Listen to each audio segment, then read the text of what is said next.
Празни возови, недостаток на вагони, малку локомотиви, катастрофално лоши пруги. Иако не безбеден, најкомотен и наевтин, железничкиот сообраќај кај нас е пред распад. Од празната политичка пропаганда, која во изминатите години побуди надеж дека конечно ќе се олесни патувањето преку модерни возови, остана само суровата реалност. Лоша железничка инфраструктура, укинување на веќе постоечки линии и отсуство на инвестиции за нормално функционирање на овој сообраќај. Дали уништувањето на овој сообраќај е со умисла за да се обезбедат подобри услови за одредени транспортни компании? Дали наместо интересот на граѓаните на прв план е тој на превозниците? Што се крие зад неможноста земјата да има нормален железнички сообраќај?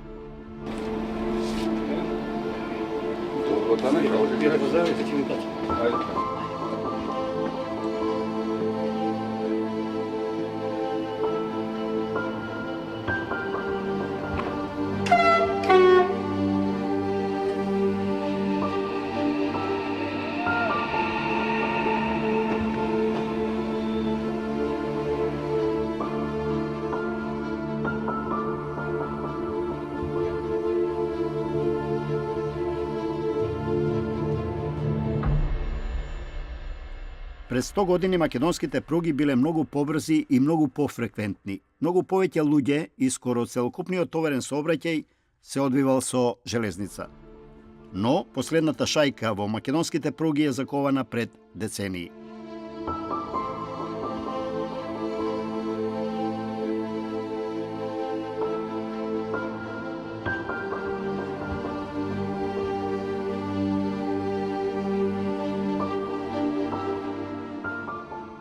Според реформите, после 2007 година, македонските железници се поделија на два дела.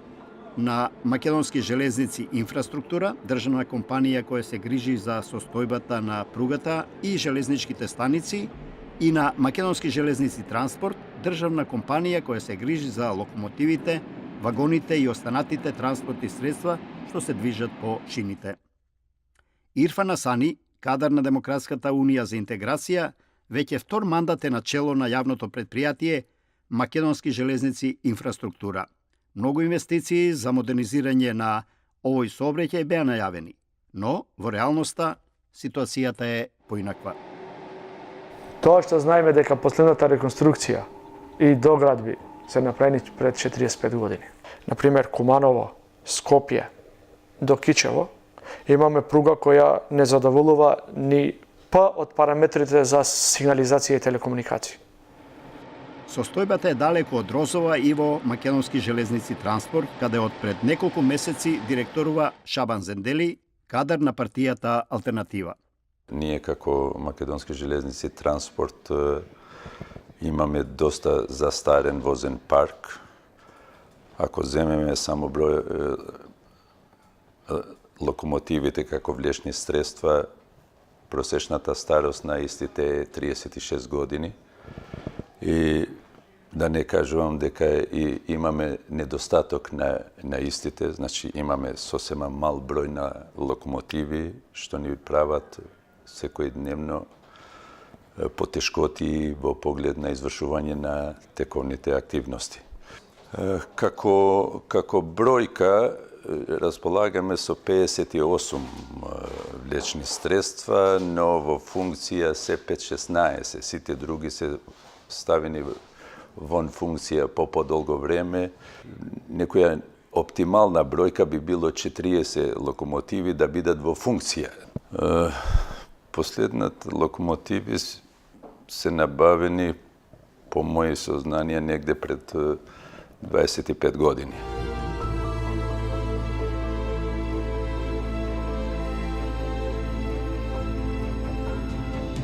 Ништо подобра не е состојбата ниту со вагоните, односно влечните средства. Според бизнис планот на Македонски железници транспорт за 2018 година, компанијата располага со 47 патнички вагони, од кои во функција се само 7. Иста е состојбата и со товарните вагони. Компанијата како имот води 1311 товарни вагони, од кои вон погон се околу 60% или 760. Просечната старост на товарните вагони е 42 години.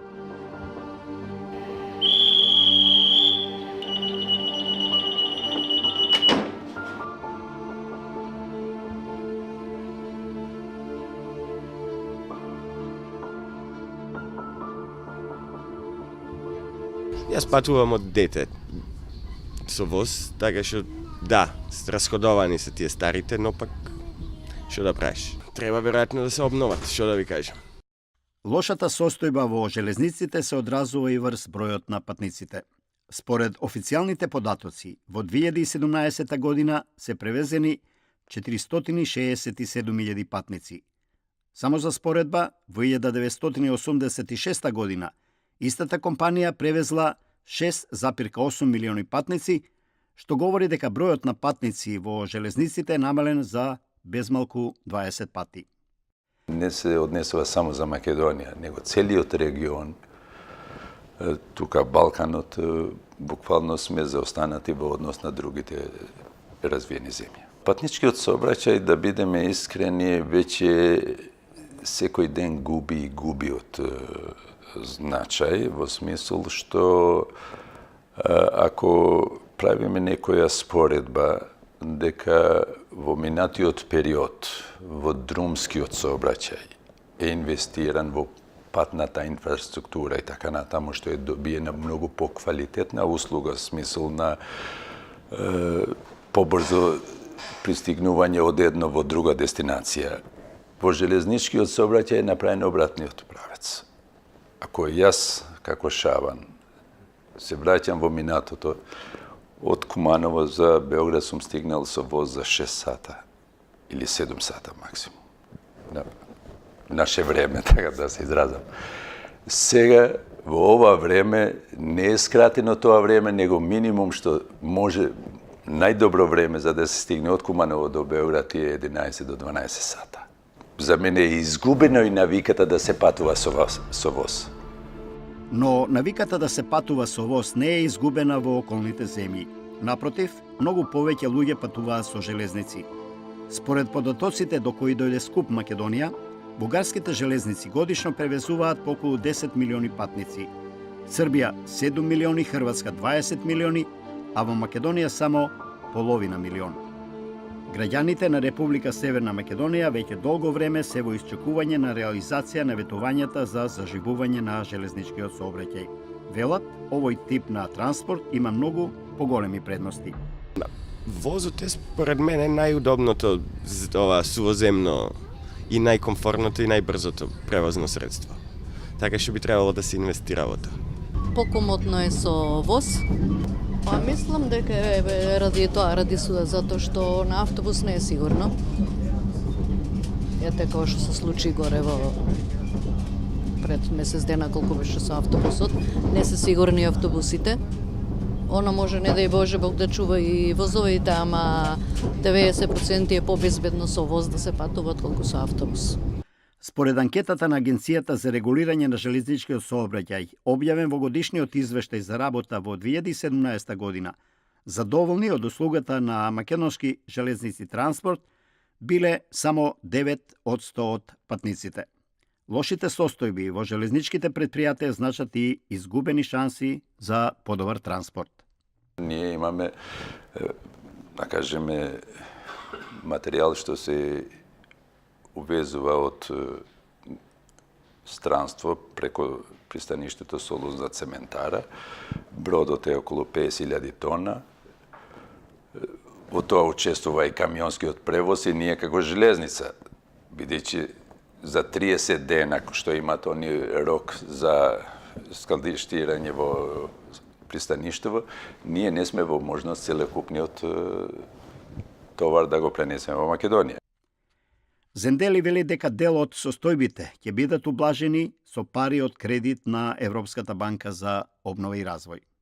Со проектот од ЕБРД, што е во последно време се набавени гарнитури, 6 гарнитури за патнички промет кинески и некои 150 вагони. Во рамките на тој проект од кредитот од ЕБРД се предвидени и набавка на 4 локомотиви и тие се електронски кинески локомотиви. И чекаме секој момент, така наречено, да го добиеме првата локомотива, бидејќи е товарено од Кина. Моментално, ако збориме за денеска, се наоѓа во Кореја, се дотоварат разни други стоки во бродот, за да тргне према Македонија. Дел од причините за ваквите катастрофални состојби лежат и во самата железничка инфраструктура. Македонија има убедливо најмалку пруги од сите земји во регионот. Словенија има 60 км пруги на 1000 км квадратни, Хрватска 50, Србија 44 км, Косово 40, Бугарија 39, Албанија 31 и Македонија на самото балканско дно со 27 км на 1000 км квадратни. 45 години поред, но и последните 7 години кои сум тука, ние ја одржуваме железницата во минимални параметри. Ако влегуваме подетално да го зборуваме тоа би значило дека од 1300 км пруга, одржување и инвестиција во тоа од 3 милиони евра годишно е скоро еден камен или едно парче или едно камче во километар. Тоа значи реконструкција на 90% од постоечката мрежа и нови пруги. Тоа во превод би значило многу. Ние сме направили реконструкција на 30 км, например, на 2 делници од Коридор 10, кај што немаме вклучено, например, мостови поголеми или тунели. И исто така систем за сигнализација и телекомуникации. И сме стигнале некаде едната делница од 30 км сме ја завршиле за скоро 10 милиони евра. Другата што не е во реконструкција е околу 8 милиони евра. Но ако вие додавате тунели, мостови, па плюс систем за сигнализација и така натаму, ќе стигнеме на други параметри. Сега, ако све собираме на куп, можда и 1,5 милиарди би биле малку. Заинтересираноста на државата за железниците е никаква. Таа има заборавено дека железничкиот сообраќај е еден од најстарите организирани системи во државата, изграден уште пред 150 години. Денес интересот е само тие вработени да земаат плата и да има некаков социјален мир. Инвестирање во железничката инфраструктура е мисловна именка. Во Норвешка државата го покрива целиот трошок на инфраструктура. И плаќањето на операторите кон инфраструктурата е нула. Железниците на Косово, например, добиват 3 пати повеќе средства од тоа што добиваме ние со 1300 км, а они имаат само 300 км пруга. Значи Косово годишно добива околу 10 милиони евра од државата со 300 км пруга, ние добиваме 3 милиони евра со 1300 км пруга. И пак цената на пристап не е иста. Плюс они имаат либерализација, ние немаме. 0,3% од даношните приходи треба да одат исклучиво за одржување на железничкава инфраструктура. Либерализацијата е само уште еден показател дека државата воопшто не е заинтересирана за развој на железничкиот сообраќај. Досега имаше обиди да се воведе либерализација на товарниот транспорт во 2008 и во 2009 година, но тоа не се случи, а во 2012 година владата на Никола Груевски донесе закон со кој на македонските пруги може да се движат само возовите на македонски железници транспорт. Кога вие имате оператор кој е во монопол, и тој тогаш не треба да се грижи за компетиција. Немаш потреба да се грижи за компетиција. Ке работиш така како што се работи природно. Ги оставаш работите и колку што иде толку. Сите земји во регионот имаат повеќе оператори, вклучувачи ја и Косово, која покасно се вклучи во системот на трансформација и кои се пред нас. А имаат 3 пати помала мрежа. Пред да се донесе стопирањето на либерализација, имаше повеќе фирми кои беа заинтересирани да го развиваат железничкиот превоз во Македонија.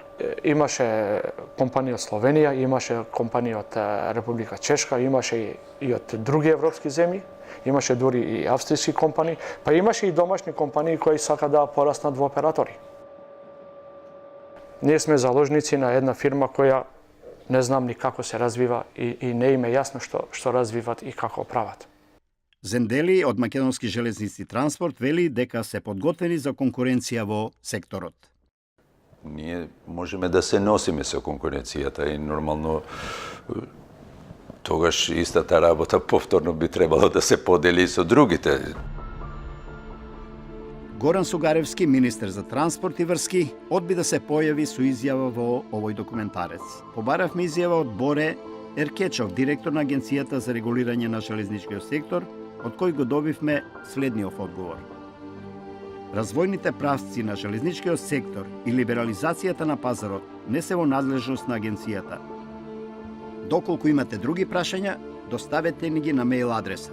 За визуелен медиумски настап и давање интервјуа не сум подготвен. Катастрофална е и состојбата со вработените во компаниите. Така, железничкиот систем во социјализмот во земјава врзувал околу 11.000 вработени со сите придружни служби. Сега таа бројка е сведена само на вработување во Македонски железници транспорт и во Македонски железници инфраструктура. Во двете компании нема повеќе од 2000 луѓе. Уште полоша е состојбата во Македонски железници транспорт. Таму 30% од луѓето заминале во пензија во изминативе 4 години. Само за споредба, во бугарските железници има вработено 17.000 работници. Бугарија е 4 пати поголема од Македонија по население, но има скоро 10 пати повеќе вработени во железничкиот сообраќај. Нивните железници превезуваат 20 пати повеќе патници отколку кај нас.